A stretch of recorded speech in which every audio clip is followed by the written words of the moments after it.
AP crime కి care of address గా మారిందని, క్యాలెండర్ ఇయర్ మారుతున్నా కూటమి పాలనలో మార్పు లేదన్నారు వైసీపీ ఎమ్మెల్సీ వరుదు కళ్యాణి. రాష్ట్రంలో మద్యం ఏరులై పారుతోందని, గంజాయి డ్రగ్స్ విచ్చలవిడిగా దొరుకుతున్నాయని అన్నారు.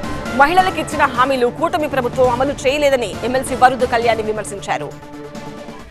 క్యాలెండర్ ఇయర్ మారుతుంది తప్ప ఈ కూటమి పాలనలో ప్రభుత్వం అలాగే నాయకుల తాలూకా క్యారెక్టర్లో మాత్రం ఎటువంటి మార్పు చూడని పరిస్థితి మనం గమనించాం.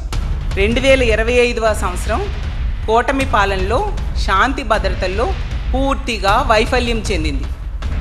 ప్రజలకి ముఖ్యంగా మహిళలకి ఎన్నో చేస్తానని చెప్పి అధికారంలోకి వచ్చిన చంద్రబాబు నాయుడు గారి కూటమి ప్రభుత్వం ఏ ఒక్క హామీ అమలు చేయలేదు సరికదా, మహిళలకి శాంతి భద్రతల పరిరక్షణలో, ప్రజలకి రక్షణ కల్పించడంలో పూర్తిగా వైఫల్యం చెందిన పరిస్థితి ఈ రాష్ట్ర ప్రజలందరూ కూడా గమనించారు.